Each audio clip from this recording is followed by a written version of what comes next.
சுருக்குக simplify 3 power 3 the whole power minus 2 into 2 power 2 the whole power minus 3 divided by 2 power 4 the whole power minus 2 into 3 power minus 4 into 4 power minus 2. இந்த கணக்கில் இந்த 4 மட்டும் நம்ம என்ன பண்ண போறோம்னா 4 is equal to 2 power 2 பிரிச்சுங்க. இதனோட பவரை வந்து ஜஸ்ட் மல்டிப்ளை பண்ணிக்கங்க. ஃபார்முலா பார்த்தீங்கன்னா a power m the whole power n is equal to a power mn. a power mn. இந்த ஃபார்முலா தான் இது எல்லாத்துக்குமே பயன்படுத்த போறோம். இந்த 3 அப்படியே வச்சுட்டு 3 2s are minus 6 into இந்த 2 அப்படியே வச்சுக்கோங்க 2 into 3 minus 6 into இந்த டிவைட்ல வரக்கூடிய நம்பர் பார்த்தீங்கன்னா 4 2s are 8 minus 8. அப்போ 2 power minus 8 நியூமரேட்டர் மேலே போச்சுன்னா 2 power plus 8 மாறும். into 3 power minus 4 மேலே போச்சுன்னா 3 power 4 plus ஆயிடும்.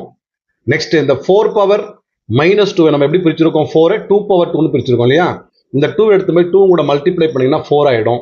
அப்போ 2 பவர் மைனஸ் 4 2 பவர் மைனஸ் 4 மேலே எடுத்து போனீங்கன்னா 2 பவர் பிளஸ் 4 மாறும்.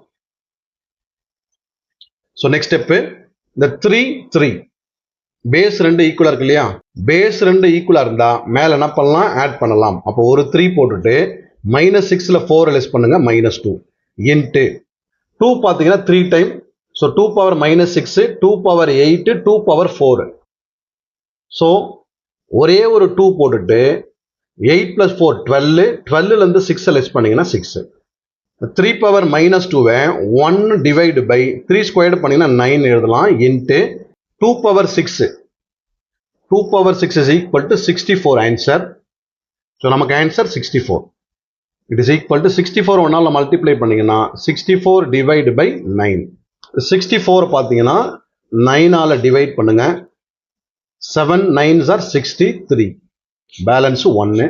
ஸோ இதை எப்படி எழுதலாம் அப்படின்னா இந்த 9 இந்த ரிமைண்டர் எடுத்து மேலே போட்டுருங்க. இந்த டிவிஷன் நம்பர் வந்து 7. ஸோ இதுதான் ஃபைனல் ஆன்சர்.